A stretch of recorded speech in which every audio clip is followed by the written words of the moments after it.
सांसद चंद्रशेखर आजाद रावण ने रुड़की के सोहलपुर गारा पहुंचकर माधोपुर तालाब में डूबकर मरने वाले युवक वसीम के परिजनों से मुलाकात की। उन्होंने कांग्रेस नेताओं एवं विधायकों पर मामले में राजनीति करने का आरोप लगाया। मामले में उच्च स्तरीय जांच के साथ दोषियों पर कार्रवाई की मांग की। रावण ने कहा कि 5 अक्टूबर को हरिद्वार जिला मुख्यालय पर निश्चितकालीन धरना प्रदर्शन शुरू किया जाएगा।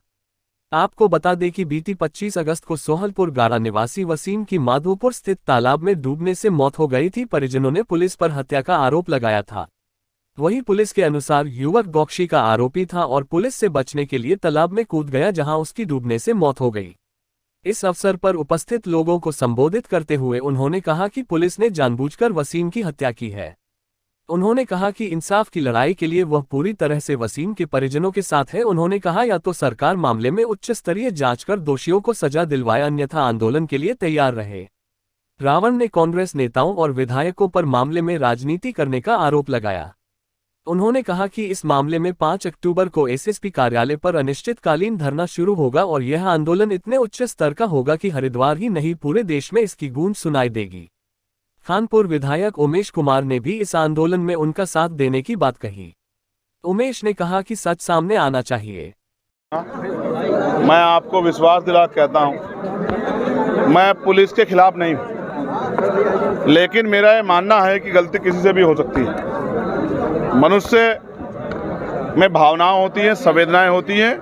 कभी कभी आक्रोश संवेदना भावनाओं के में बह के गलतियां हो जाती, लेकिन अगर वो गलतियां अपराध का रूप ले लें तो ये खतरनाक हो जाती है। मैंने उत्तराखंड में ही, मैं उत्तराखंड का रहने वाला हूं, मेरा गांव है यहाँ। 2009 में कॉलेज टाइम में रणवीर इनकाउंटर देखा था। पुलिस ने कहा हमने कोई गलत काम नहीं किया, ये आरोपी था, अपराधी था, ये कर रहा था, ये वो कर रहा था। लेकिन बाद में उस घटना की सीबीआई जांच हुई और दूध का दूध पानी का पानी हुआ।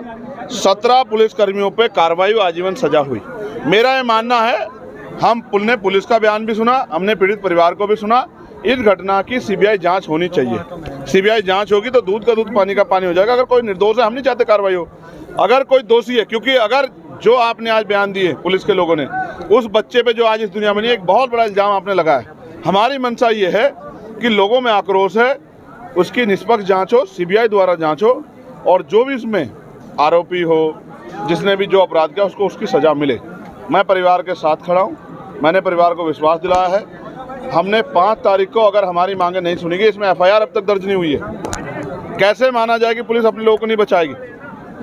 झूठे इनकाउंटर हो रहे हैं, बुलडोजर चल रहे हैं, भाजपा की सरकार में गरीबों का दमन हो रहा है। तो हमने ये मांग की है कि हमारी मांग को सुना जाए, वरना 5 तारीख को 5 अक्टूबर को एक बहुत बड़ा आंदोलन, अनिश्चितकालीन आंदोलन हम लोग जिला मुख्यालय हरिद्वार पे करेंगे और देश भर के अपने लोगों को वहाँ बुलाएंगे कि भाई लोग हमारी आके मदद करें और हमें इस लड़ाई को लड़ने में हमारे साथ खड़े हैं और जिससे इस परिवार को न्याय मिल सके। संजय जी, कांग्रेस के कई नेता यहाँ पे, उनकी तरफ से कोई जो पुलिस ने अभी उसमें दर्ज नहीं, मुकदमा क्यों नहीं लिख रही है पुलिस? भाई विपक्ष के साथी है, 21 MLA हैं उनके, एक एफआईआर नहीं दर्ज करा पा रहे। इसका मतलब माना जाए कि बहुत कमजोर विपक्ष है। मैं तो उम्मीद करता था कि 21 MLA को जाके मुख्यमंत्री के बाहर, दफ्तर के बाहर धरना देना चाहिए था, क्योंकि पुलिस के बारे में मैंने आपको बता दिया, वो तो राजधानी थी। देहरादून में जो हुआ पुलिस ने किया, कोर्ट ने सजा की, सीबीआई ने जांच की, आम आदमी ने नहीं की। और वो राजधानी, जब राजधानी में हो सकता तो यहाँ क्यों नहीं हो सकता? इसलिए मैं चाहता हूँ इस घटना की सीबीआई जांच हो और सबसे पहले इसमें एफआईआर दर्ज करके जांच कराया जाए निष्पक्ष, जिससे कि दूध का दूध पानी का पानी और आरोपी पे कार्रवाई हो। और क्योंकि एक बड़ा दाग, मैंने आपसे कहा, एक बड़ा सवाल है। जिस पिता ने अपना बेटा खोया है, उस पिता को हमें जवाब देना है। इस देश की लोकतांत्रिक व्यवस्था को, लोगों की न्याय में जो विश्वास है, उनको हमें जवाब देना है। और अगर लोगों का न्यायपालिका से, पुलिस से, एडमिनिस्ट्रेशन से विश्वास उठ गया तो फिर कैसे देश आगे बढ़ेगा, इस बारे में भी हमें सोचना है। ये हम सबकी जिम्मेदारी। इस मामले में लोकसभा, विधानसभा भी उठाया जाएगा। मैंने वचन दिया है कि पार्लियामेंट में मैं और विधानसभा में विधायक जी, हम सब लोग इस मामले को जोर शोर से उठाएंगे। किसी भी कीमत पे सरकार को तानाशाही नहीं करने देंगे। ये हम सब लोगों का फर्ज है। एक ब्राह्मण समाज के बेटे की आपने देखा, इसी तरह का आरोप लगा के गोली मार के हत्या कर दी गई। ये हत्या जो है धर्म के नाम पे या किसी और नाम पे हत्या नहीं देश बर्दाश्त करा। देश एकजुट होकर रहना चाहता है। सरकारों को अपनी पॉलिसियां बदलनी पड़ेगी। देश बदल रहा है, तो सरकार भी अपनी पॉलिसियाँ बदले, तब जाके मुझे लगता है देश आगे बढ़ सकता है। गांव के लोगों का डर कैसे निकलेगा सर? 150 हम उनके साथ खड़े हैं ये झूठे मुकदमे वापस कराने के लिए। मैं फिर आपसे कह रहा हूँ, जेलों से नहीं डरते लोग, ये तो संविधान को मानने वाले लोग हैं। इसलिए हम लोग मांग कर रहे हैं कि जांच हो, और जांच होगी तो जब ये भी पता लग जाएगा कि किसी घटना को बचाने के लिए दूसरी घटना बनाई जा रही है, एक झूठ को छिपाने के लिए 100 झूठ बोलने पड़ता है। ये सब उसी की कहानी का एक हिस्सा है। इसलिए मैं कह रहा हूँ, हमारी मांग ये भी है कि झूठे मुकदमे वापस लिए जाएं। इसके लिए हम लोग 5 अक्टूबर की तैयारी कर रहे हैं कि 2 अक्टूबर को गांधी जयंती हो जाएगी और 5 अक्टूबर को हम लोग फिर क्रांति जयंती का हम लोग उद्घाटन करेंगे। आपके साथ एक लोकप्रिय विधायक भी हैं, उमेश।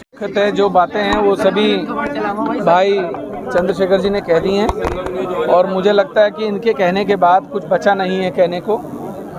इस परिवार को न्याय दिलाने के लिए एक क्रांति की ज़रूरत है, और उस क्रांति का आह्वान भाई चंद्रशेखर जी ने कर दिया है। और ये अलख जो है अब तब तक लगातार जलती रहेगी जब तक इस परिवार को न्याय नहीं मिलेगा। एक अनिश्चितकालीन धरने की घोषणा इस मंच से की गई है। 5 अक्टूबर को एक आंदोलन की शुरुआत की जाएगी और इस परिवार को न्याय दिलाने के लिए एड़ी चोटी का जोर लगाया जाएगा। और जैसा कि भाई चंद्रशेखर जी ने कहा कि देश भर से लोगों का आह्वान होगा, यहीं के नहीं, मैं उत्तराखंड के हरिद्वार जनपद के हर बच्चे से, हर व्यक्ति से अनुरोध करता हूं, आग्रह करता हूं कि घरों से निकलो और वसीम को न्याय दिलाने की लड़ाई में हमारा साथ है। क्या विधानसभा में उठाएंगे? बिल्कुल उठाएंगे भाई, जब संसद में उठाने को तैयार है तो विधानसभा में हम क्यों नहीं उठाएंगे। ब्रह्मानंद चौधरी, दिव्या टाइम्स इंडिया, रुड़की।